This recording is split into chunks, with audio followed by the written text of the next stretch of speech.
This segment brought to you by Kansas Soybean Commission. Progress powered by Kansas farmers.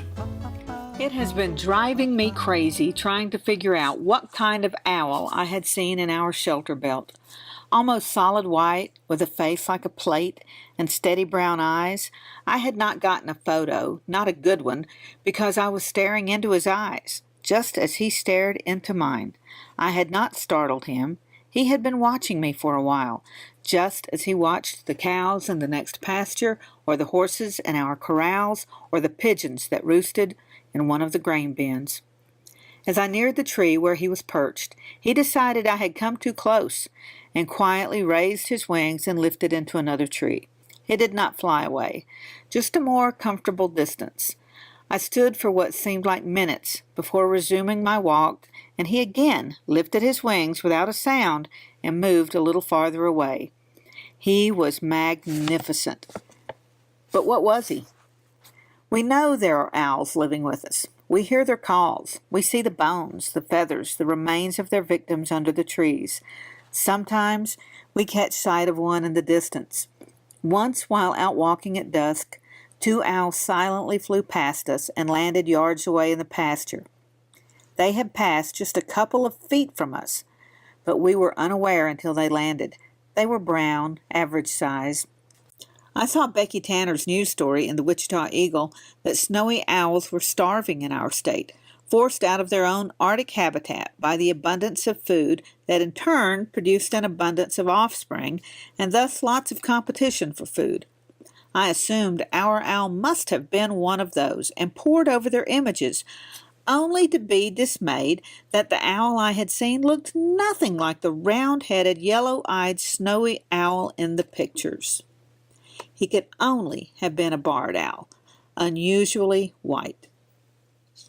I do have the advantage in that Dr. Jake is an actual veterinarian, and therefore pretty astute when it comes to differentiating one animal from the next.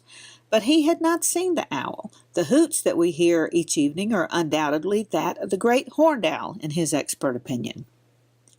The distinctive call of the barred owl is not heard.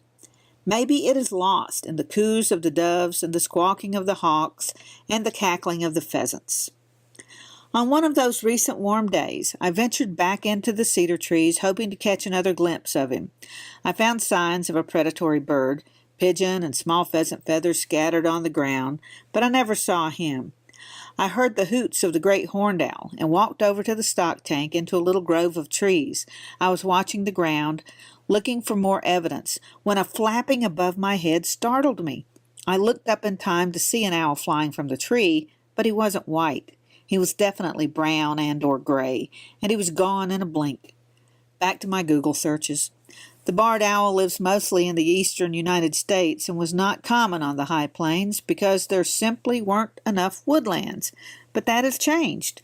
Sources say the trees growing up along the streams that stretch into the west offer them ample habitat. My research proves that he has to be a barred owl. My heart tells me he is a ghost, that he brings me stories of the past, and that someday he will return. This segment brought to you by the Arab Shrine Circus, coming to the Kansas Expo Center February 15th through the 18th. For ticket information, visit ArabShrineCircus.com. Welcome to the Jerry Thomas Gallery and Collection, where we showcase my renowned frontier military and Native American artifacts.